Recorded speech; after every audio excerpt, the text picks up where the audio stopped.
Таджикфильм моей кинематографической родиной, потому что моя биография начиналась именно на этой студии с фильма незабвенного моего учителя и великого человека, режиссера, на мой взгляд, Бориса Алексеевича Кимягарова. Это на уровне Софокла, Шекспира, кого хотите. На уровне Голливуда. Это я даже не предполагала, что на таджик-фильме есть такой великий человек. Режиссер Кимягар мегӯяд ҳамина ҳафт таблугон айқафур медани амир медон фақат сара бисар медон азай пурсад. Борис Кимягаров ҷиғзату гуфтанд ки то аввалин ва охирин бурдофариди ман. Модарам вақте ки шунидааст ки Кимягаров маро даъват кардааст, занг задагӣ гуфтааст ки мо шунидем ки шумо давлатро даъват кардагӣ филмҳо гирду атрофи шоҳнома ҳамкорӣ кунад, ташаккур барои шумо, лекин ман хоҳиш мекунам ки ин кора накунед. Едва познав войну, ее я ненавижу. вақте ки шурӯъ мекард филмбардориро медонист чӣ мехоҳад. бо эйзенштейн ки кор карда буд, ин худаш як таҷрибаи калон аст. аз ӯ ҳамин актёрҳои аз русия омадагӣ мепурсиданд ки миллатат чӣ аст. вай бе ҳеҷ ибоу ана бе ҳеҷ мулоҳиза мегуфт ки ман тоҷикам. ман бояд гуфтам ки ҳамин пеши болиштат бои телефон бошад. ягон мафкура пайдо шавад, агар ман ҳамун замон телефон мекунам. баъд мана майрам апа мегуфтам. ман ҳатто хафа шудагӣ будам ки барои чӣ мана майрам апа мегӯянд ман ҷавон ҳастам. Кимягаров гуфт ки ва остатар дароед. Кимягаров як инсоне буд ки вақте ки вай дар ҳамун киностудия пайдо мешид, ҳама ба ҷо мешиданд. хеле ки ҳамин сиёсаташ бисёр баланд буд, метарсиданд аз вай. дар филм турсузода гуфтанд ки хай малаш носир гуфтан гирад ку мон Борис Алексеевич мон носир гуфтан гирад. ҳамин хел номи худи мана дар филм носир монд. Борис Алексеевич Кимягаров дар нақши Ҳасани Арабакаш манам даъват карда буданд ки ё ман бозӣ кунам. Я и отдал 15 лет своей творческой жизни воплощению образов Фирдавсии на экране. ана ҳамин маҷаллаҳо хоси солҳои 70, 60 ва 50 асри гузашта мебошанд. дар ҳар кадоми инҳо ҳаёту рӯзгори Борис Кимягаров ва ҳамаён нахустнамоиш ва умуман назари мунаққидоне ки дар он рӯзгор ҳаёту зиндагӣ доштанд инъикос ёфтааст. Могу сказать, что это был самый лучший на свете папа.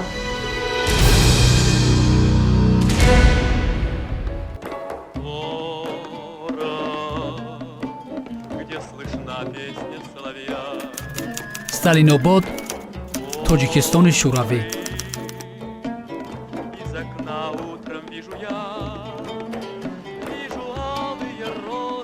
бинои киностудияи Сталинобод соли 1955.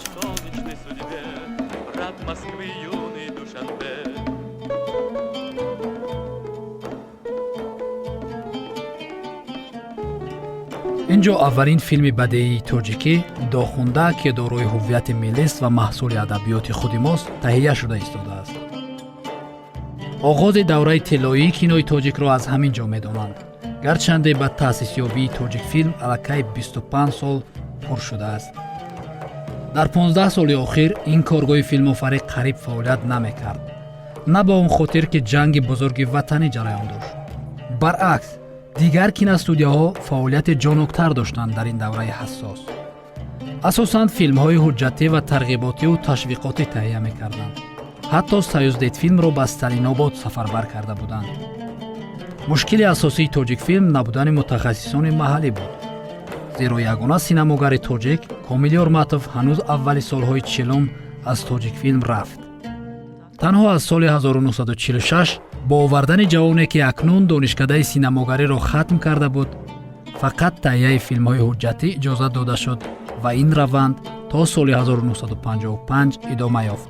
аммо давраи тиллоии кинои тоҷик гуфтанамон маҳз ба ҳамин ҷавон бастагӣ дорад.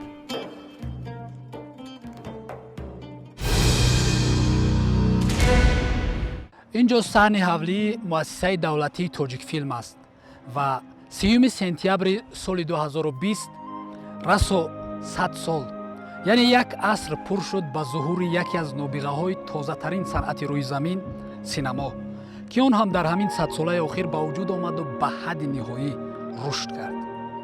Бенсион Ариевич ё худ Борис Алексеевич Кимягаров. ин номро дар 50 соли охир ва ҳам 70 соли охир метавон гуфт шаҳрвандони замони шӯравӣ, ки халқи тоҷик ҷузъе аз он буд, фард ба фард мешинохту бо виқори сари забон меовард. агар дар 1000 соли охир шоҳномаи безаволи Фирдавсиро танҳо рӯи авроқ мехондем, имрӯз бо шарофати Борис Кимягаров шакли синамогии онро тамошо мекунем. агар дар 1000 соли охир рӯдакиро танҳо дар шеъру ашъораш тасаввур мекардем, имрӯз бо шарофати Борис Кимягаров чеҳраи зебои ин шахсияти таърихӣ барои мо ошност. мисоли ин даҳҳо намуна овардан мумкин аст барои муаррифии чеҳраи навбатии рисолат. зиёд ҳарф намезанем, биёед таваҷҷӯҳ мекунем ба ҳаёту шахсият ва эҷодиёти ин чеҳраи таърихӣ.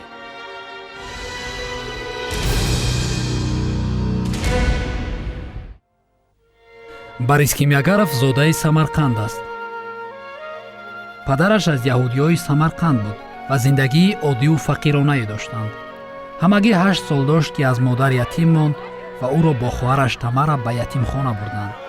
Папа рассказывал нам разные истории о своем детстве, о своем голодном детстве, потому что папа очень рано лишился мамы. Его мама умерла, когда ему было 8 лет. И они с сестрой Тамарой попали в детский дом. И воспитывался он в детском доме. И его рассказы о том, как он продавал холодную воду на площади Регистан в Самарканде, они просто доводили меня до слез. И поэтому, когда он стал уже кинорежиссером, он хотел, чтобы в доме его была полная чаша. ҳанӯз аз хурдсолӣ шавқу ҳаваси театру мусиқӣ ва санъати актёрӣ дар қалбаш шӯъла зада буд. дар ташаккули шахсияти ӯ бошад, таъсири бевоситаи муҳити фарҳангии шаҳри Самарқандро метавон ҳад зад, ки яке аз марказҳои тамаддуну маданияти ҳазорсолаи охир маҳсуб меёфт. тамошои дастаҳои ҳаваскорӣ ва театрҳои халқӣ, ҳунарнамоии сиркбозону санъаткорон боис шуд, то мehri ҳунар дар қалби ин кӯдак боло гирад. ҳамин буд, ки солҳои 1934 то 1936 қадамҳои нахустинашро рӯи саҳнаи театр дар шаҳри Хоқанди вилояти Фарғона гузошта донишҳои таҷрибавӣ гирифт ва ин таҳкурсии хубе шуд барои ташаккули шахсияти ӯ дар оянда. аммо таҳволоти зиндагии ӯ замоне ба вуқӯъ пайваст, ки барои аввалин бор рӯи экран филм тамошо кард. ин ҳиссиёташро то охири умр аз ёд намебурд. ин филми киштии зиреҳдори Потёмкин буд, ки соли 1925 асосгузори бадеияти кинои ҷаҳонӣ Сергей Эйзенштейн таҳия сохт. аз ҳамин ҷо Бенсион дар дили кӯчаки худ барои аввалин бор орзу кард, ки бузург шавад ба ҳамин шуғл даст мезанад. ва ин дар ҳоле буд, ки ӯ намедонист ин чӣ шуғлест. чун он замон муаллим шудан касби маъмулӣ буд ва нав ба анъана даромада истода, Бенсион ҳам аз дигарон ақиб намонда соли 1936 то соли 1939 дар донишкадаи педагогии шаҳри Сталинобод таҳсил намуд. аҷибаш ин, ки муаллими забони тоҷикӣ шуд. Борис Кимягаров пеш аз шурӯъ кардан ба кори синамо муаллими забони тоҷикӣ буданд. ва бачаҳои тоҷикӣ унҷо забони тоҷикиро меомӯзонданд. яъне забони тоҷикиро он кас хеле хуб медонистанд ва дӯст ҳам медоштанд. вале каме баъд фаҳмид, ки ин пеша барои ӯ набудааст ва дилаш ба ҳамон филми тамошо намудааш кашол буд. чун Кимягаров дар институти педагогӣ узви фаъоли камсамолҳо шуда буд, аз ҳамин ҳисоб ба ӯ роҳхати таҳсил дар донишкадаи умумииттифоқии синамогарии шаҳри Москваро доданд. тақдир чунон кард, ки ин ҷавон дар донишкадаи синамогарии умумииттифоқӣ бо асосгузори бадеияти кинои ҷаҳонӣ Сергей Эйзенштейн рӯбарӯ шуд. бахт ба рӯи ин ҷавон хандида буд. барои самаранокӣ истифодаи вақт ба ҳайси педагог ассистент дар донишкадаи санъати театрӣ ба номи Луначарский фаъолияташро дар басти дуюм ба роҳ монд. аммо бадии кор дар он буд ки давраи таҳсили ӯ ба солҳои ҷанги бузурги ватанӣ рост омад. вазъиятро ба инобат гирифта донишкадаи умумииттифоқии синамогариро муваққатан ба Алмато кӯчониданд то ҷавонон аз таҳсил боз намонанд ва пенсион низ қатори дигарҳо ба Алмато сафарбар шуд. соли 1944 билохира бо машаққатҳои зиёд ин боргоҳи олии синамогариро хатм намуд ва акнун ӯро ҳамчун мутахассиси варзида ба киностудияи Тоҷикфилм, ки он замон киностудияи Сталинобод номида мешуд, таъинот медиҳанд. зеро он ҷо аз ҳисоби набудани мутахассис аз фаъолият қариб боз монда буд. мактаби синамоия анҷом дод назди бузургоҳ ва хусусан Кулишову Эйзенштейну. баъд аз он шурӯъ кард ба фаъолияти меҳнатӣ дар Тоҷикфилм. бештар филмҳои мустанад гирифтагӣ аст. аз ҳамин ҷо карьера, яъне ки фаъолияти Кимиогаров дар кино шурӯъ шуд ва муваффақияти бештар пайдо кард. ӯ акнун ба ҳайси коргардон ба саҳнагузор, филмноманавис ва мустанадсоз дар ин даргоҳ бо дасту дилу нияти пок миён баст то ҳунару таҷрибаҳои андӯхтаашро дар амал татбиқ созад. тибқи қайди ҳуҷҷатҳо аз ҳамин сол ба узвияти партияи коммунистӣ шомил шудааст ва ногуфта намонад ки хонадоршавиашам ба ҳамин давра рост омадааст. ҳамсараш Анна ном дошт, ки аз яҳудиёни рӯстабор буд ва дар самараи муҳаббати ҳарду соли 1945 духтараки дӯструе ба номи Елизавета ба дунё омад. У меня было очень счастливое детство. У меня были любящие родители. И, правда, папа очень часто бывал в командировках, но когда он приезжал, это был огромный праздник для нас с мамой. Мы устраивали застолье, и папа рассказывал нам разные истории о съемках, о встречах со своими героями, о встречах со своими друзьями, о происшествиях на съемках. И это было очень интересно. аввалин кори ӯ дар тоҷиккино филми ҳуҷҷатии Тоҷикистон буд. мавзӯъ бо ғалаба баргаштани фарзандони қаҳрамони тоҷикро ки 4 сол боз дар ҷанг буданд дар бар мегирифт. ин филм медали биринҷӣ ва диплом ба даст овард, ки дар яке аз фестивалҳои байналмилалии баъдиҷангӣ дар Венетсия баргузор шуда буд. бояд қайд намуд, ки ин аввалин филме буд, ки ба Тоҷикфилм ҷоиза овард ва дар ҳавзаи синамоофарии кишварҳои шӯравӣ тоҷиккиноро муаррифӣ сохт. филмҳои мустанади дар кӯҳҳои Помир соли 1948, Қувваи бузург соли 1949, Водии миллионерон соли 1949, Садриддин Айнӣ соли 1949, Сарзамини ҷавонӣ соли 1950, Тоҷикистони Советӣ соли 1951, Дар Помир соли 1953, Водии дарёи Вахш соли 1954 ва Ҷашни мардумони тоҷик соли 1955 таърихи зиндаи аз рӯзгори ҳамватанони азизамон дар он солҳост, ки бо шарофати ҳунари волои ин коргардон ҳифз ва ҷовидона гаштаанд. соли 1952 коргардон Борис Кимиогаров барои филми ҳуҷҷатии Тоҷикистони Советӣ ҷоизаи ба номи Сталин дараҷаи 3-ро сазовор шуд, ки ин ҷоизаи дуюми ҳам Кимиогаров ва ҳам тоҷиккино буд. бо устод Садриддин Айнӣ бевосита шинос буд ва чанд бор хонаашон ба хонаи ҳамон устод Айнӣ рафтагӣ буд, яъне ки ба Самарқанд, ва аввал филмҳои мустанад гирифт ва ба туфайли Кимиогаров мо ҳоли ҳозир нақши воқеии устод Айнӣ дорем ва ифтихор мекунем.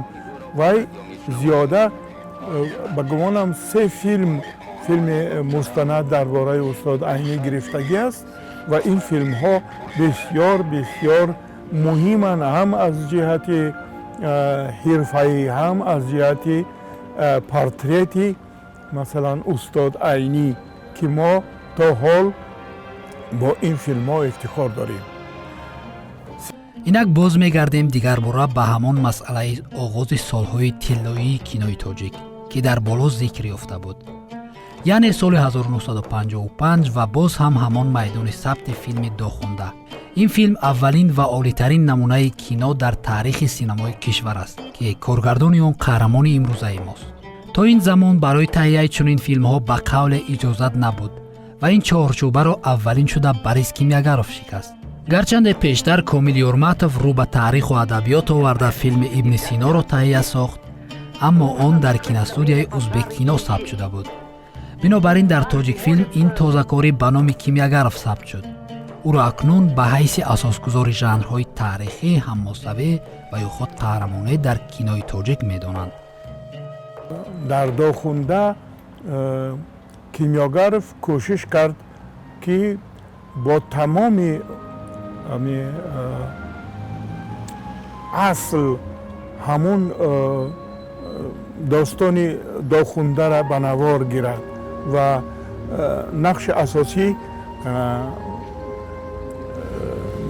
синамогари машҳури баъд аз Кимягаров Тоҳир Собиров буд ки хеле барҷаста иҷро кард ва дар мушовири ҳамин филм устод Турсунзода буданд ва хулоса ки ин филм дар асоси ҳамун достон гирифта шуда актёрҳои асили театри тоҷик Бурҳонов, Муҳаммадҷон Қосимов, Туҳфа Фозилова ва дигарон фаъолона иштирок карданд. бояд қайд намуд ки ба мавзӯи дохунда 20 сол қабл коргардон Лев Кулешов аввалин шуда даст зада буд ки нақши марказии онро Комил Юрматов иҷро мекард. аммо филм номукаммал монд. намунае ки Кимягаров сохт олитарин шеваи филмофарӣ буд ва тамошои филм аз хондани пурраи роман қариб ҳеҷ тафовуте надошт. филм соли 1956 ба экранҳо баромад ва бо шарофати ҳамин офаридааш соли 1957 Кимягаровро ба узви иттифоқи синамогарони Иттиҳоди Шӯравӣ пазируфтанд. соли 1958 филми Вазифаи баландро таҳия сохт ва маҳз дар ҳамин филмҳо метавон гуфт ки барои худаш чеҳраҳоеро кашф кард ки дар оянда бо онҳо ситораҳои дурахшоне на танҳо кинои тоҷик балки Иттиҳоди Шӯравиро сохт. соли 1959 дуюмин қадами бузурги Кимягаров ва ҳам хидмати бузурги ӯ ба адабиёти тоҷик ин таҳияи филми Қисмати шоир аз рӯи асари Сотим Улуғзода буд ки ҷоизаи асосии уқоби тиллоӣ ва диплом аз фестивали давлатҳои Африкову Осиё ки дар шаҳри Қоҳира баргузор шуда буд ба даст овард. баъди филми Қисмати шоир ба ду чеҳраи ҷавони синамои тоҷик Мурод Орифӣ ва Дилбар Қосимова унвони ҳунарпешаи хизматнишондодаи Тоҷикистонро доданд ва худи Борис Кимягаров бошад ҳунарпешаи халқии Тоҷикистон гашт. он кас хоб мерафтан шабонаю анин пеши болишташон ба вай телефон буд. ман ба гуфтам ки ҳамин пеши болишта бояд телефон бошад. ягон мафкура пайдо шавад. агар ман то ҳамун замон телефон мекунам, ҳамун хай баъзе ҳамин вақти репетитсия ва ягон чизе мешуд ки ҳамин ғашамои бедор мекард. мерафтем мошин ба суол мешад, мерафтем назди Сотим Улуғзода. он кас кати маслиҳат мекардем, баъд он кас муайян мекардан масъала. ҳамин кати кор кардем, бисёр дӯсти наздик шудем. рӯзе шуд ки ҳамин Кимягаров гуфт ки Турсун Уҷабоевич омадан аз хориҷа буд, тамошо кардам. баъд бисёр таъриф кардам. туя дигар актёрҳоя манаям бояд шумо таъриф кунам.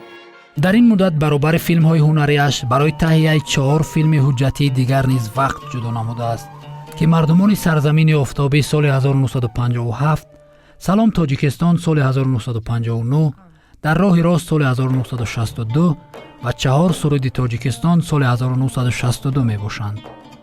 аммо акнун Кимягаров орзуҳои бузургтаре дошт. таваҷҷӯҳи ӯро шоҳномаи Безаволи Фирдавсӣ зиёд ба худ ҷалб карда буд ва билохира ҷуръат пайдо карда соли 1961 аввалин филм аз рӯи шоҳнома Ливои оҳангарро таҳия намуд.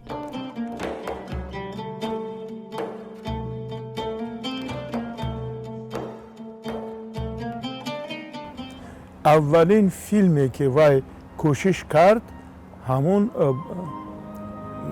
پرچم آهنگر بود. در فیلم بیشتر اکتورهای تاجیک، اکتورهای تئاتر لاهوتی اشتراک کردند. از آن جمله گرمینج سوقیبیکوف، دلبر قاسیموف و محمد جان قاسیموف و دیگران.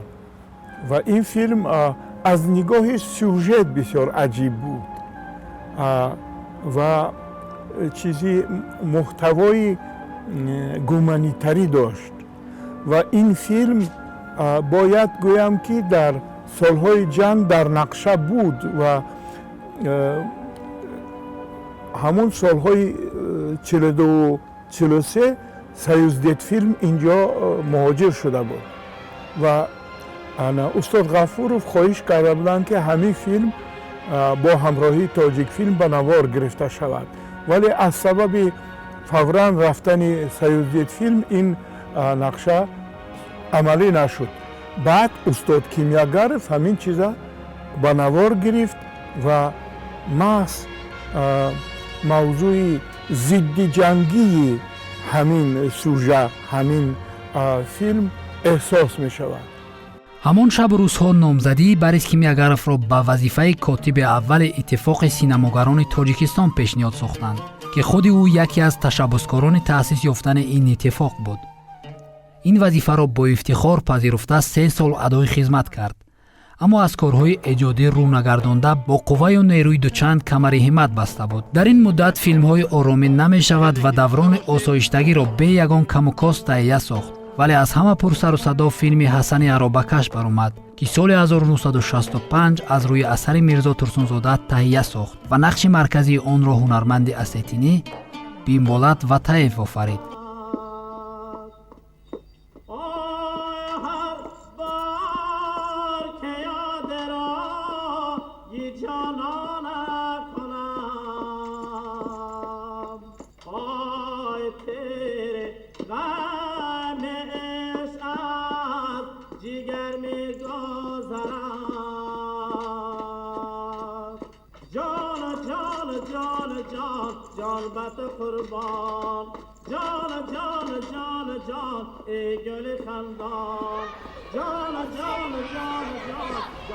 Борис Алексеевич Кимиагаров дар нақши ҳасани аробакаш манам даъват карда буданд ки ё ман бозӣ кунам ва ки ман катиб буд Бебоватаев сиён ки ба ҳамроҳӣ рафтем прова кардам. Кимиагаров Турсунзода буданд муаллифи сценарий. аз бас ки Бебо ман катиб тоҷикӣ гап мезад, Турсунзода гуфт ин аз куҷо расид? Актер тамом карда омадааст. Асетин ин пӯло ба калоншуи пӯлоби худаш. ин бисёр қаду қоматин ҳаст. Борис Алексеевич ин актера бинед, як бинед кани Давлат Худоназаров оператори тамом филм. Асlan ки кардем ба Турсунзода махсус шуд. вақт Улуғзода муҳаррири киностудия буд, ба он кас бисёр махсус шуд. нақши ҳасани аробакаша ба Бебо Ватаев супорда ва Бебо Ватаев бисёр хубам бозӣ кард. бинед вай рақс бинед, вай рақси клуби хайрият ки клуби калонш дир аст тӯи маъракаҳо чиқиб маърака рақс мекунад. ҳасани аробакаша дар Исфара ба навор гирифтам. дар як меҳмонхона будем суҳбат, амон вақте ки дар чойхона нишасте буд, ман султабе кардаму ва омада пеши ман чӣ мекард, фақат боз ҳамин номи худи мана Носир, ба ту чӣ шуд, яъне чӣ, мана оба хӯр ҳамин хел ки фақат Носир Носир Носир. ва Борис Алексеевич гуфт ки Бебо вай қаҳрамони номаш Сафар, Носир не. баъд ҳам гашт гуфт ки какой Сафар, он Носир. нагӯй, Носир нагӯй, Сафар гӯй, вай қаҳрамон Сафар аст. хулоси гап ки Бебо гапа гӯш накард, фақат Носир мегӯ. Сафар гуфта наметонист. Турсунзода гуфтанд ки хай майлаш, Носир гуфтан гирад кун, мон Борис Алексеевич, мон Носир гуфтан гирад. ҳамин хел номи худи мана дар филм носир монд. Бибо Ватаева Борис Алексеевич Кимягаров инқадар дӯст дошт. Борис Алексеевич якта фарзанд дошт, духтар. Мегуфт ки ман орзуи писар доштаму, лекин ҳамин Бибо Ватаева писар хондам. Писар хонд не, писарам мегӯям. Ва вақте ки навор гирифт, албатта ин филма бисёр ҳам нишон метиҳанд. Шумо дидед як ҷавони қоматбаланд, бисёр зебо, бисёр ҳам ситора зеб, либос зеб. Ва вақте ки дар ин филм навор гирифта шуд, мо дар бисёр фестивалҳо иштирок кардем, дар Мосфилм, дар Ленинград, Беларусия рафтем.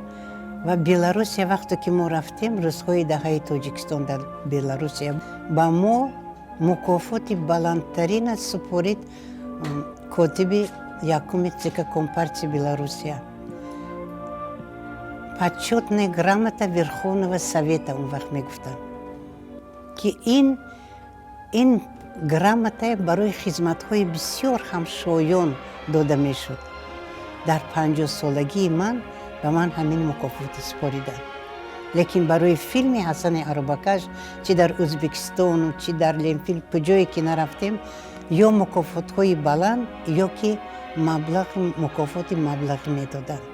Бисёр ин дастгирии калон буд барои мо. Ана ҳамон вақт Борис Алексеевич, манам духтархон хондагӣ будам, чӣ бошад маслиҳат мекардам. Баъд мана Майрам апа мегуфтам.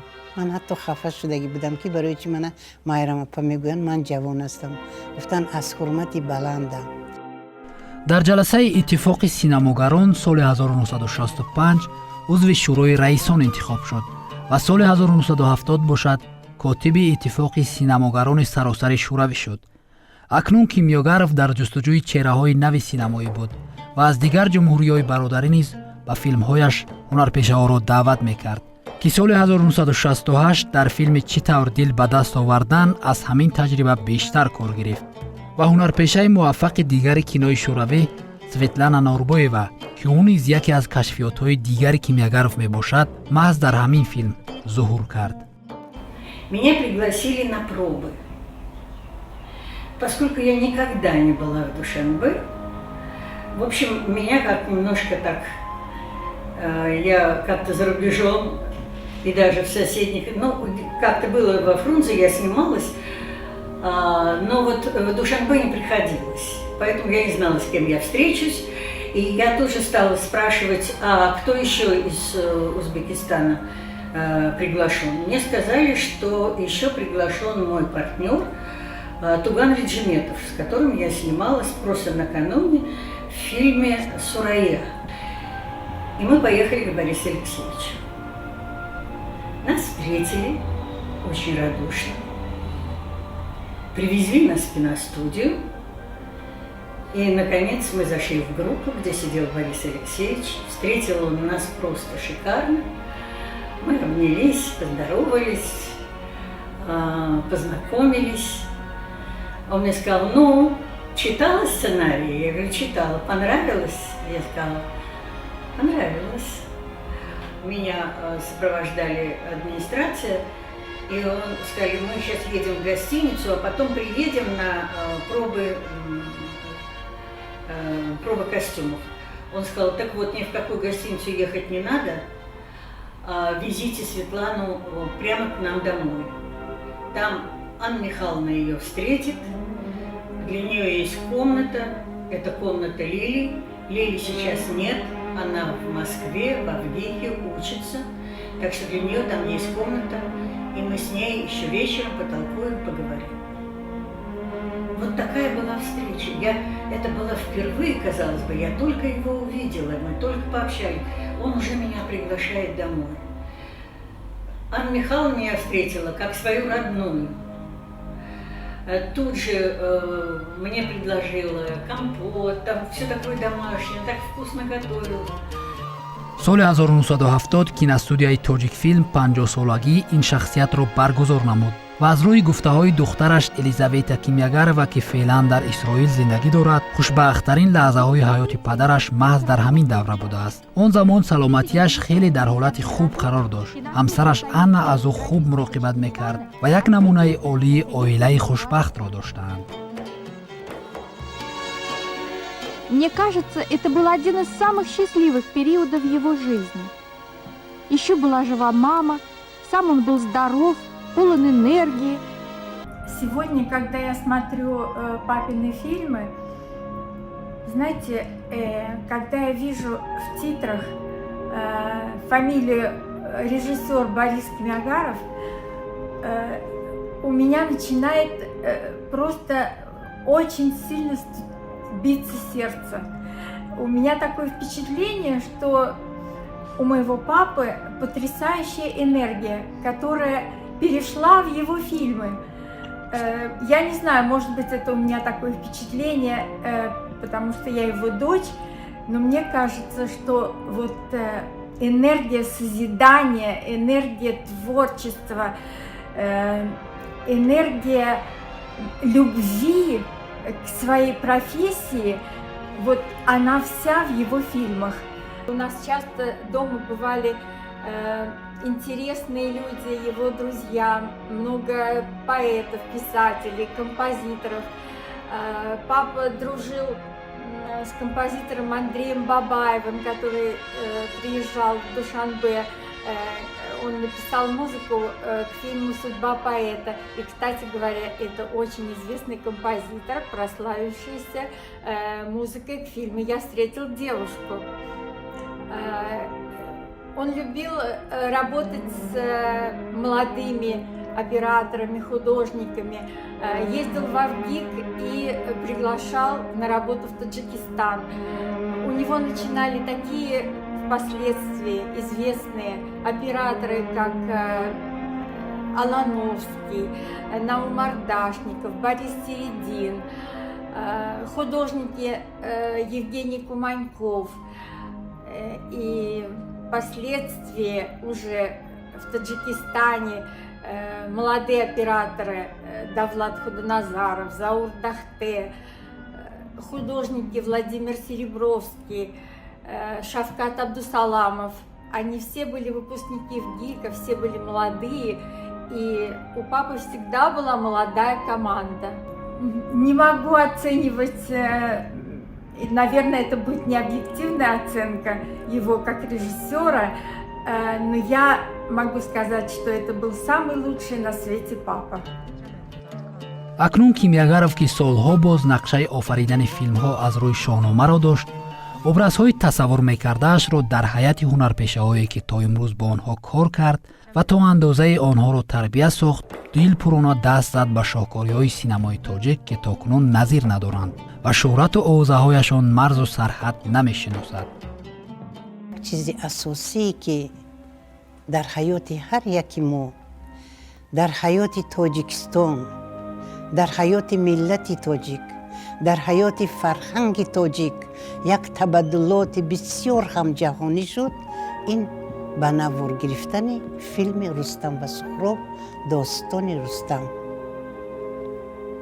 ин филмро ҳами хел навор гирифтанд, ки акнун ман бисёр гап намезанаму, ҳатто вақто ки дар дигар мамлакатҳо, дар 76 мамлакати ҷаҳон ин филм аз ҳамин республикаҳои худамо аз СССР пештара сар карда то қишлоқу деҳоту дигар ҷо то хориҷаҳо, фақат гуфтае ки ин филм навор гирифта шудааст сатҳи баланди Голливуд бар ин.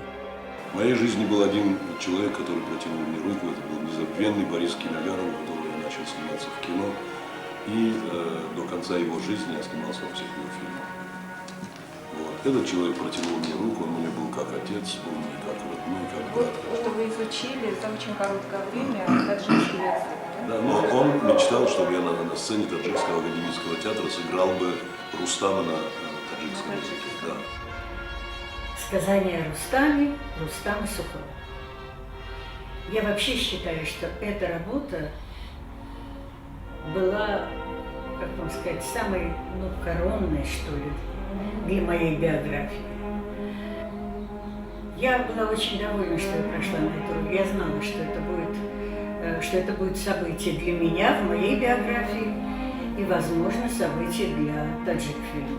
Потому что, прочитав сценарий, я вдруг, ну вот, я не знаю, просто полнотой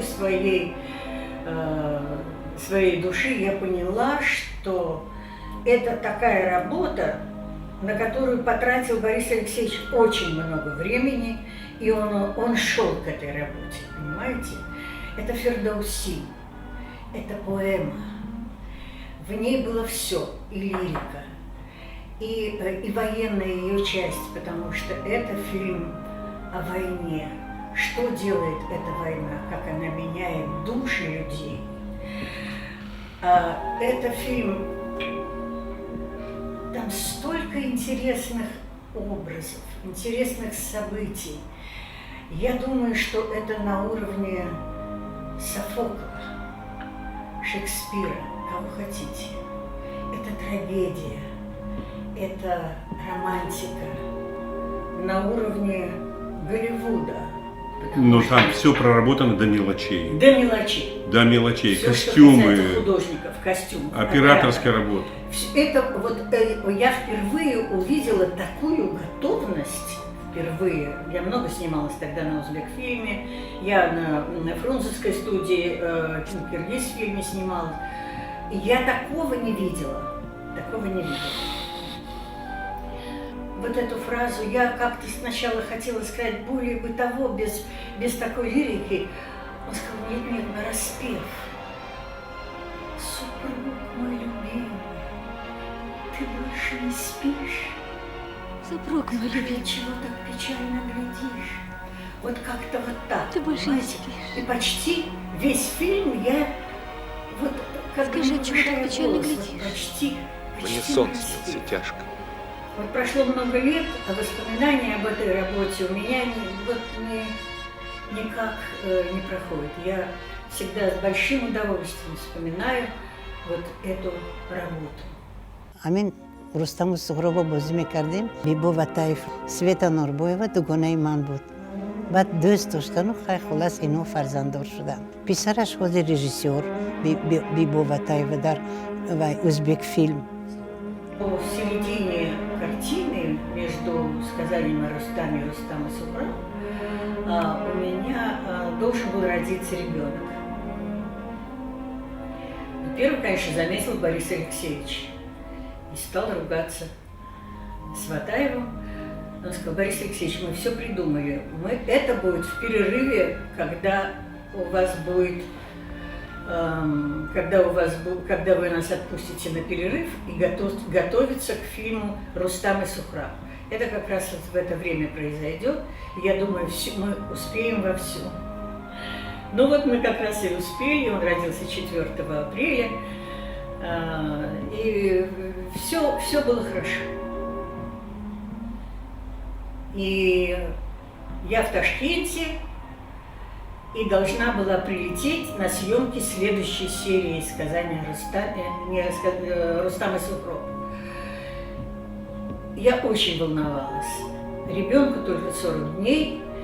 Я, конечно, в волнении осталась одна, потому что Ватаев был уже на съемках. И что вы думаете? Дирекция киностудии «Таджикфильм» прислала мне вертолет. Господи. Детская кровать. А? Детская кровать. Детская не кроватка, а коляска. Коляска. Вот для двойни, можете себе представить? Мало коляска, там еще была ванночка, там еще были какие-то атрибуты детские. И меня привезли прямо на площадку. Когда я увидела, что это за площадка, снимали самый финал, где отец убивает своего сына. Причем это горы, называлось это Чиль-Духтаран, это 40 девушек, называется это место, где должны были снимать этот поединок. Чиль-Духтаран. Это действительно, когда мы спустились уже на вертолете в это место, это кругом стояли палатки, палатки, палатки, где должны были жить съемочная группа, актеры. Но место красивое, просто обалдеть, очень красивое.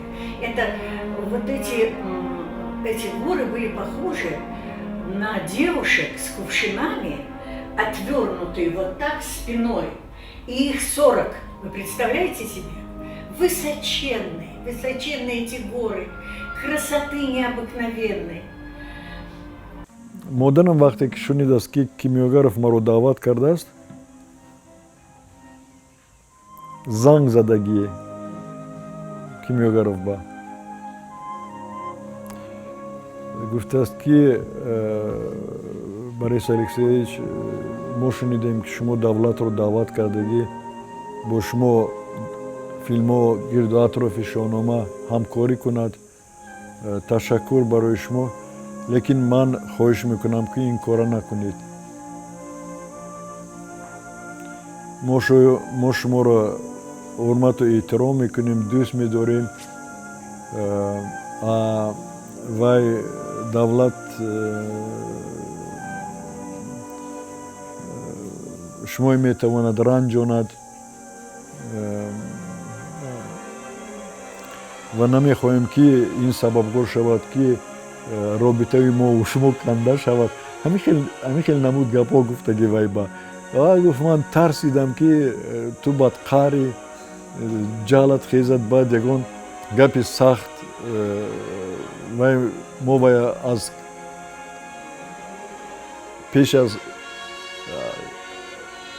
رفتن تو کیناستودی کار کردن پیش از این رو میشناختیم بعد 5-6 سال در یک کوچه زندگی میکردیم یعنی گویا همسایه بودیم من ترسیدم که تو میتوانی همون در جهلت و رنجانده همین قطعی ما رابطه مونه بعد کیمیاگرف خندیده است و گفته است که نه گفته است شما این خیلی فکر نکنید من وای از خردسالی میشناسم خاراکترش هم میدونم که وای یک رو است لیکن ما زبان پیدا میکنیم این یک نیوانس عجیب در همکاری من و کیمیاگرف البته من با استاد کیمیاگرف ما بحث‌های زیادی داشتیم اساساً بحث‌های ما گرد و اطراف اون بود که من نقطه نظر فردوسی را دفاع میکردم یعنی اگر روسی بگردانیم نه یک اینترپریتاسی آزاد نشود اون چیزی که فردوسی بزرگ نوشته است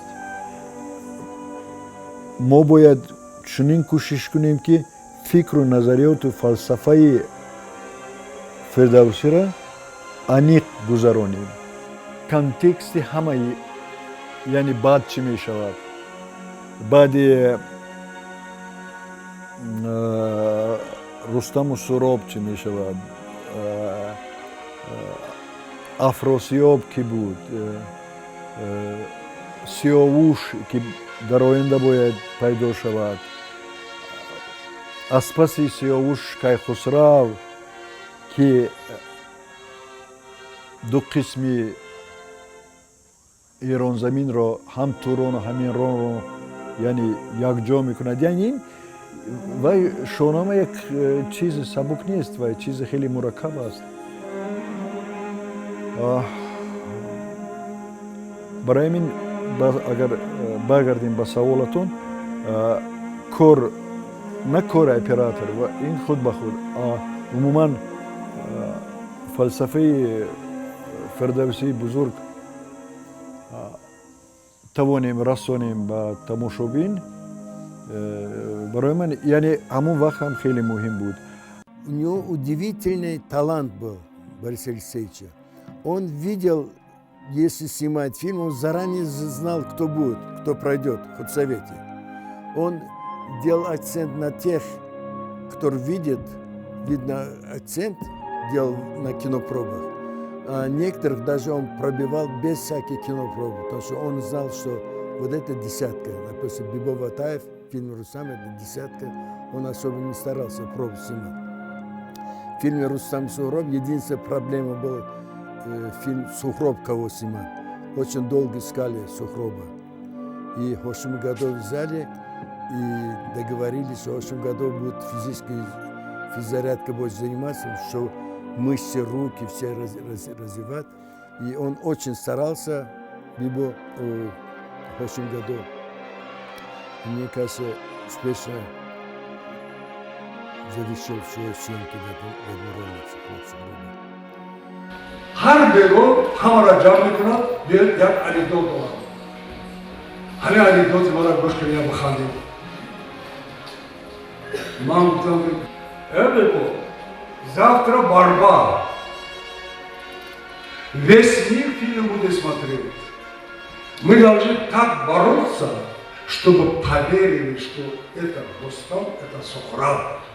Маш микрон хомнакунам. Паго аст. Кадомат найзара мефами, найза чуван бошад, вали ҳамин аст қатумадан ягон сантиметр қатум мекини чашм мадад. Чуб чашм мадаро кур намешад. Ширени ман музей не. Бештарон ай музей мегирдем шум. Шамшерам асосия. Ин актёр намекаш. Ҳамин 8 кило вазн дорад. Режиссер ки мегар мегӯяд ҳамина найза ай музей. Оҳани. او باید رزیلی باشد، چوبی باشد. همین حق تبدیل ای خفور می‌دهیم، همین که می‌ریم. اگر همون نظر سلیمات اصلیش برای همینجا موضوع برام بود. فقط سعی می‌سازم بدم. از وقتی وقتی که با کینپروبی رستم و سهراب دعوت کردن، خیلی دعوت کردن در کار بود. سیماهای تاجیک را من در نظر دارم. وقتی که من دیدم دخترهای صاحب جمالی که اینقدر زیب داشتن و اینقدر بستی به زیب داشتن و من در نزد آنها خودم را ناگوار حس کردم و همون زمان به اپام گشته گفتم که نه در نزد اینها من هیچ بودگان بنابراین من حتی کینپرو به هم نمیدهم.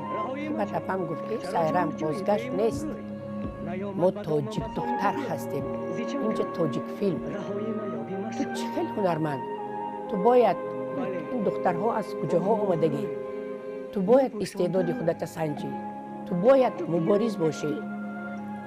بعد من گفتم که خیلی مایلش این دویم مسئولیت اپام من موندم و چهارم دختری بودم در کینپروبا. وقتی که کینپروبا گذاشتم باریس کیمیاگرف جلسه تو گفتن که سایران تو اولی و آخرین بردآفرید من.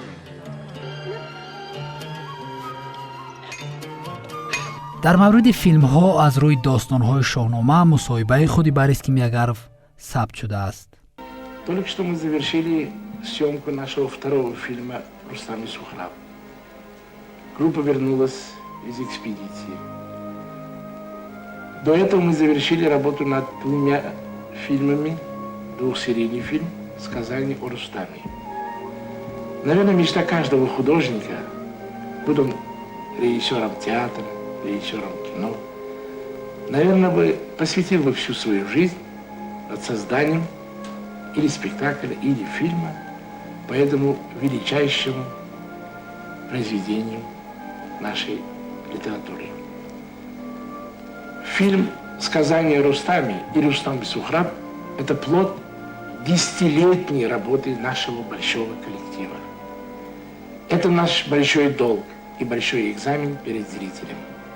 Ибо поэма Абулкасима Фирдауси – это величайший литературные произведения гениального поэта Абулкасима Фирдауси, который знает весь мир.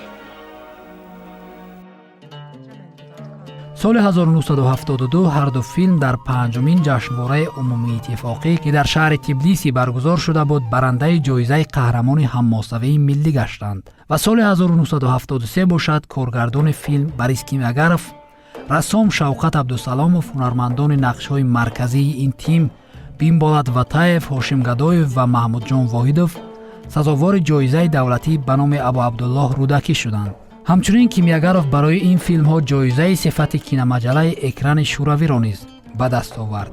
дар ин миён Кимягаров соли 1974 филми Як умр кам астро таҳия сохт, аммо ҳамоно омодагиҳо ба филми Сиёвуш дараён дошт, ки соли 1976 онро ҳам билохира рӯи экран падид оварданд.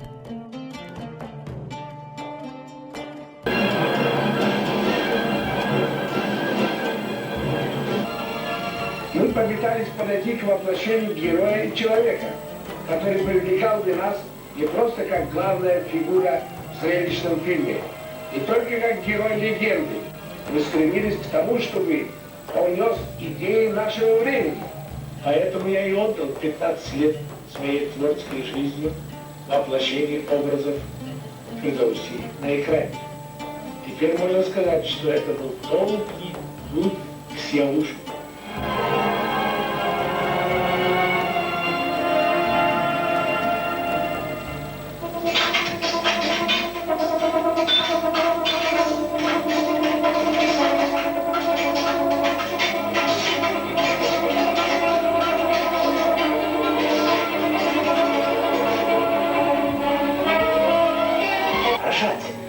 Не разрушать. А если разрушать, то лишь неправду, зло, несправедливость. Стоп, Фархад. Вот это совсем другое дело. Созидать, творить, дружить. Вот весь смысл этого важного и нужного эпизода, где утверждается жизнь на земле, утверждается мир на земле, и весь этот эпизод против войны и ненависти к войне. Вот ради этого мы и делаем фильм о Сиявуше. Едва познав войну, ее я ненавижу.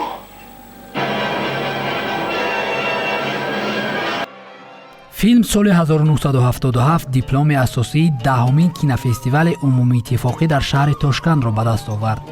ҳамчунин соли 1978 дар 5-умин кинофестивали мамлакатҳои Африқову Осиё ва Амрикои Лотинии шаҳри Рига ширкат варзид, ки Кимягаров барои беҳтарин кори коргардонӣ, Шавқат Абдусаломов ва Леонид Чпанико барои беҳтарин кори рассомӣ қадрдонӣ шуданд.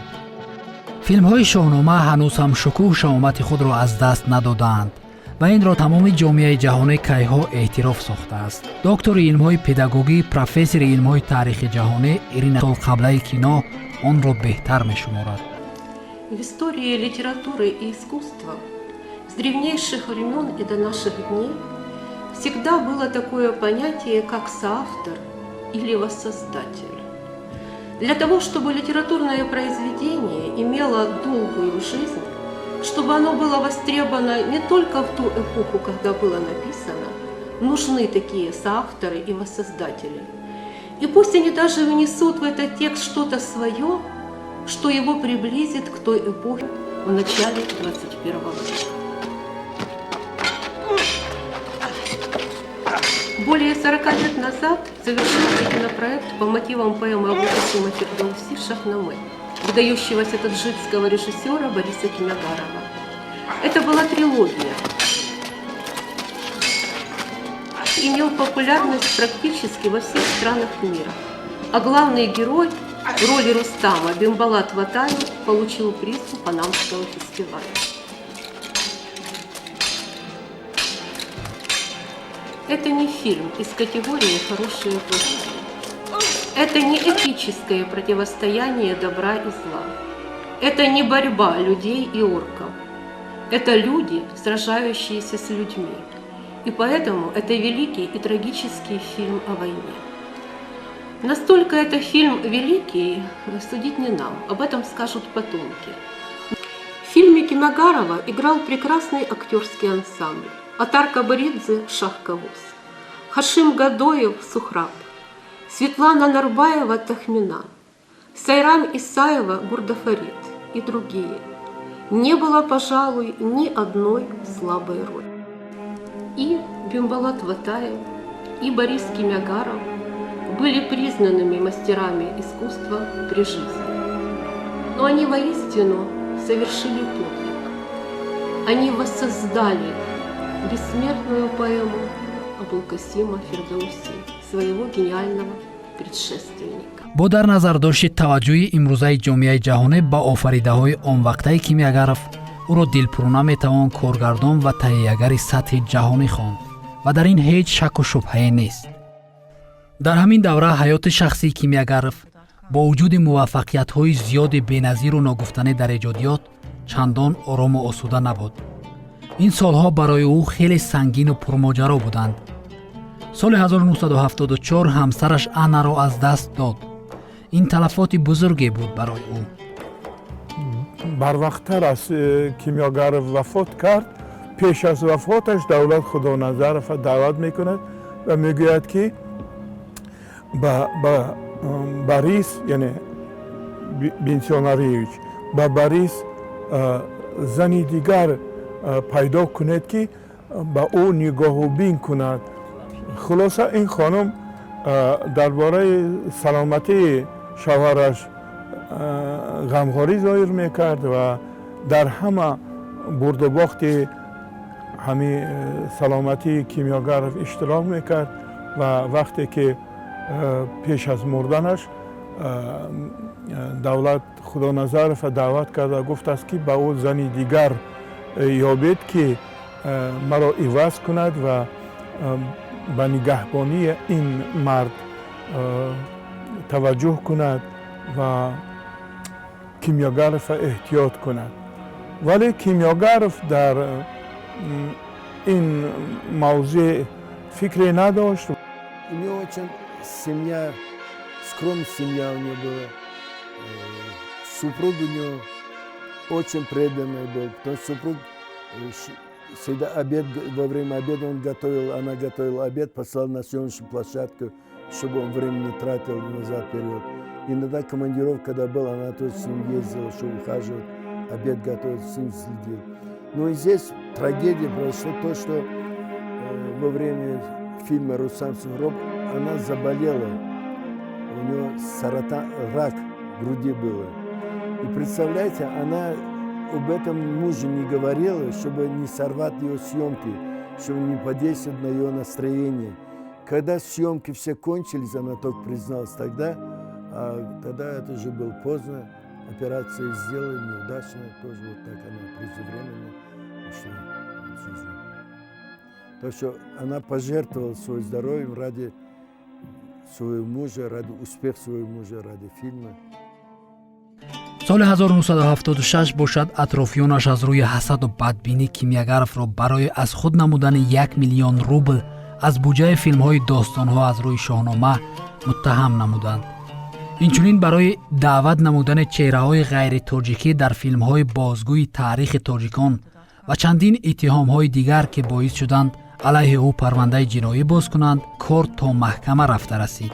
Кимягаровро бо директори филм ва ёваронаш муддате ба ҳабс гирифтанд ки ин душманонро хеле шод кард. аммо хизматҳои дӯстони вафодораш, махсусан наворбардори асосии ӯ Давлат Худоназар ва мусоидати худи Мирзо Турсунзода боис шуд то аз Москав нозирон омада қазияро аз нав баррасӣ кунанд ки натиҷааш бо исбот шудани бегуноҳии Кимягаров анҷомид ва ӯро озод сохтанд. Получилось так, что предполагали разные, это какие-то наши режиссеры, которые завидовали, по-видимому, прокуратуру написали, очень долго разбирали. Я говорил причину, в чем был, но кончился тем, что там 100 чем-то томов был собран.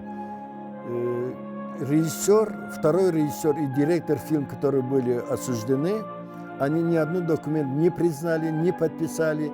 И когда 9 месяцев срок их задержание кончился, они не могли их задержать, отпустили, они уехали в Москву. И там Мосфильмы, по-моему, Мотылем еще с кем-то договорились, объяснили. Они приехали в Таджикистан, были, разговаривали, объяснения давали в прокуратуру. Я их принимал, Джабар Расулов принимал. Он им тоже объяснил, что это право режиссера от чего-то отказаться, право худсовета от чего-то отказаться. Так что никакого нарушения здесь нету. Поэтому Кимягарова, в общем-то, никакое обвинение не представили, наоборот, извинились. И так это завершился просто потерям здоровья некоторых людей. Потому что это все на психику, на здоровье человек действует, это нервозно. гарчанде ин ҳақиқат надошт ва бегуноҳ буданашро ба зудӣ исбот сохтанд, аммо ба рӯҳияи ӯ зарбаи ҷиддие ворид шуд. бадии кор дар ин буд ки ин амали ноҷавонмардонаро шогирдони ҷоҳталабу ҳасуди худи ӯ дар ҳаққаш анҷом доданд. ин мушкилиҳо Кимягаровро шикаста кард. бемории қанд дар вуҷудаш боло гирифт ва ӯ акнун корҳои эҷодиашро ба дурустӣ ва роҳат анҷом додан наметавонист. охирон кори пурраи Борис Кимягаров дар кинои тоҷик ин силсила филми телевизионии одам пӯсташро иваз мекунад буд, ки соли 1978 рӯи навор омад ва ин замоне буд ки Кимягаров масруфи охирон қисмати филмҳои шоҳнома романи Фирдавсӣ буд. одам пӯсташро иваз мекунадро анҷом дод, аммо барои Фирдавсӣ умр вафо накард. Таджикфильму не повезло, что так рано потеряли этого такого большого мастера. Потому что я думаю, что тот фильм, который он планировал, Фирдавсӣ, понимаете, дело в том, что видение каждого человека разное. Его сценарий никто не понял, никто не воспринял, ни Давлат Худоназаров, ни Тахир Сабиров, никто. И так этот фильм не завершился. Потому что каждый человек, допустим, Кимягаров, написано одно, он под этой строчкой, между строчками он видит еще другое. То, что не все напишешь, по-видимому. К сожалению, этот фильм так и не сняли, это никто не смог взять. По-видимому, не осмелились взять. А этот фильм должен быть завершающий фильм о Шахнаме-Быт. И многие образы там должны были раскрываться. Борис Кимягаров бо иллати чурра ва ё ба истилоҳ грижа рӯи мизи ҷарроҳӣ ки мебоист онро профессор Дахтиев анҷом диҳад, таъсири дорӯи мадҳушкунандаро тоб наоварда ҷон дод. навишта шудааст дар хулосаи охирини пизишкони ҳоло муассисаи давлатии маркази тиббии дастгоҳи иҷроияи президенти ҷумҳурии Тоҷикистон,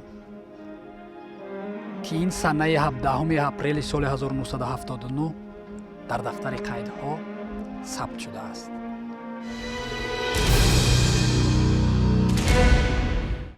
Бимбулат Ватаев тавре қайд шуд ҳунарпешаи Осетинӣ буд, аммо ӯро ҳамчун ҳунарпеша дар кино Кимягаров кашф сохт ва ба авҷи аълои шӯҳрату касбияти ҳунар расонид, ки баъдҳо то дараҷаи вазири фарҳанг дар ҷумҳурии худмухтори Осетияи Шимолӣ расид ва соли 2000 аз олам чашм пӯшид.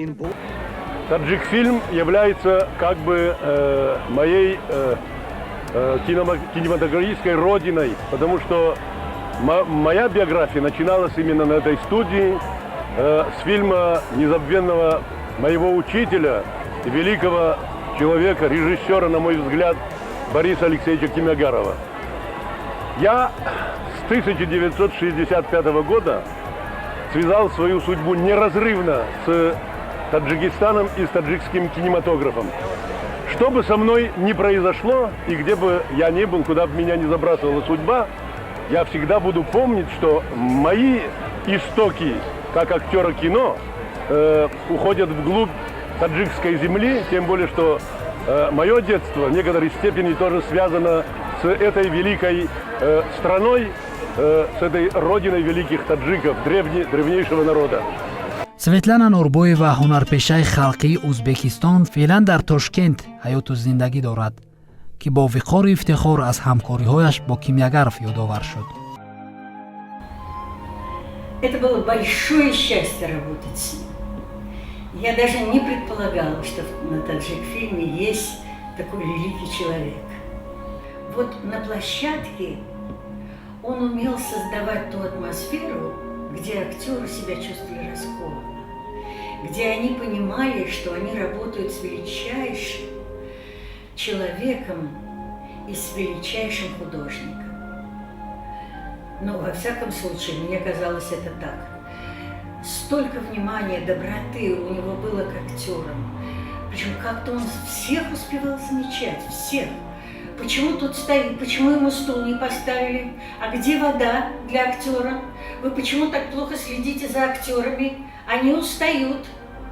И жара, естественно, это же Душанбе, это же Азия.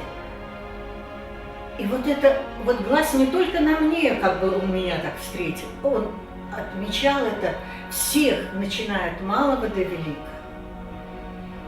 И вот это масштабный его облик, ну, он действительно масштабный, большой человек, с большой головой, с красивой гривой, он все, абсолютно все видел, все замечал. А как он работал с массовкой, просто массовка, которую подобрали, которая на улице должна была ходить, что-то делать, всем давал какое-то задание, и это же было все на таджикском языке.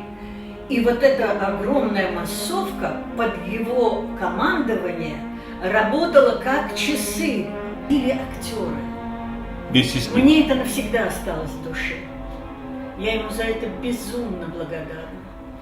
Я не могу назвать тех режиссеров, с которыми я работала, чтобы вот где-то вот ближе, я его считаю, что он великий.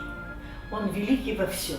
Это масштабный режиссер, который вот сродни Эйзенштейну, Бондарчуку, Рому. Но вот это вот тот масштаб, чтобы в Азии был такой режиссер, я даже представления не имела. Я ему благодарна за все. фарҳод юсуфов ё ҳамон сиёҳуши ҷавоне ки бо диданаш ҳамагон мафтуни ҳусну ҷамолаш мешуданд, ҳоло чунин сурате гирифтааст ва қариб шинохтанаш душвор. ӯ феълан дар Канада зиндагӣ дорад ва яке аз коргардон, продюсер, танзимгар ва ҳам мустанадсозони маъруфу муваффақи ин кишвар аст. ҳарчанд кӯшиш кардем бо ӯ тамос барқарор созем, аммо мутаассифона муваффақ нашудем, зеро аз рӯи шунидамон ӯ аз расонаҳо ва умуман вао канорагирӣ намудааст. ҳатто номашро иваз намудааст ки ҳоло ҳамагон ӯро ҳамчун Марк Жозеф садо мекунанд. Едва познав войну, ее я ненавижу. ҳунарпешаи беҳамтои кинои тоҷик, ҳамон суҳроби ҳамешаҷавон Ҳошим Гадои беҳамтои мо то кунун ба қавли худ аз вао канорагирӣ намудааст, аммо гоҳ-гоҳ дар расонаҳо атрофи номи ӯ сару садо баланд мешаванд ва аз худ дарак медиҳад.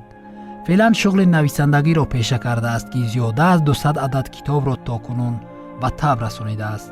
ҳунарпешаи дӯстдоштании ҳамагон Сайрам Исоева феълан дар шаҳри бостонии Хуҷанд ҳаёту рӯзгор ба сар мебарад ва ҳанӯз бо қувваву нерӯи гурдофаридонааш рӯи саҳнаи театри шаҳри Хуҷанд ҷавлон дорад.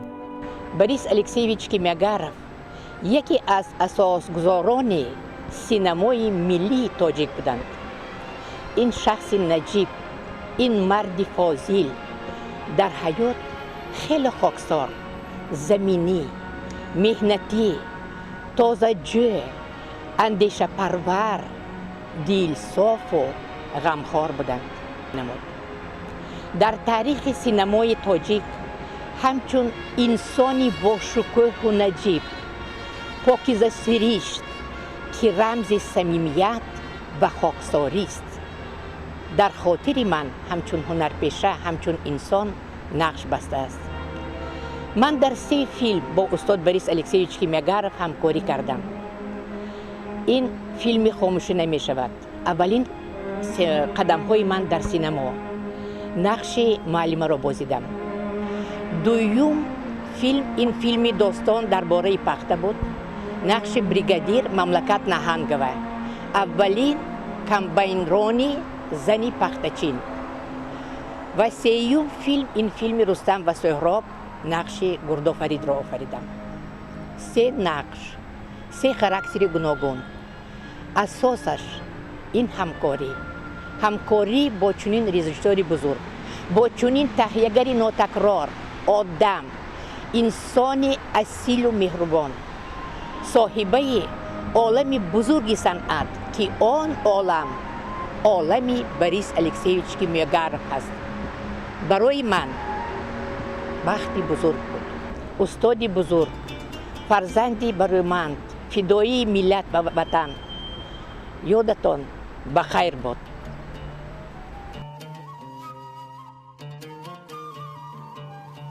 соли 1989 елизавета кимягарова духтари кимягаров дар арафаи 60-солагӣ падараш филми ҳуҷҷатии хотираҳоро таҳия сохт, ки дар он тамоми дӯстону ҳамзамонони ӯ суханронӣ намуданд.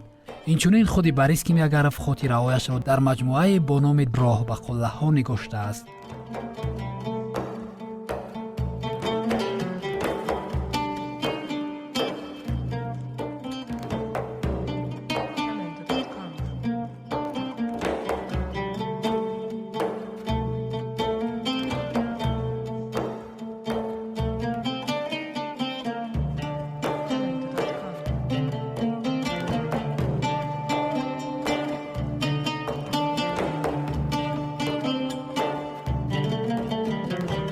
номи ин шахсият дар таърихи синамои тоҷик барои ҳамешагӣ бо ҳарфҳои заррин дарҷ гаштааст. корномаҳои ӯ кофист то номаш ҳаргиз аз ёдҳо зудуда нагардад. ӯ тариқи филмҳояш барои миллати тоҷик ҳуввияту ғурур офарид. шоҳкориҳое ки дар таърихи 90-солаи кинои тоҷик кард то имрӯз назир надоранд. чӣ синамои тоҷик, бал дар синамои ҳамсоя кишварҳои ба мо ҳамзабон ки шоҳномаро ҷузъе аз фарҳанги хеш медонанд, ба ин андоза гиромидошту арҷгузорӣ нашудааст. пас месазад ӯро нобиғаи асили кинои тоҷик хонд. зеро гарчанде тоҷик набуд, аз як тоҷик дида барои ин миллат хидмати бештаре кард. ёдат ба хайр, ай нобиғаи асили синамои тоҷик.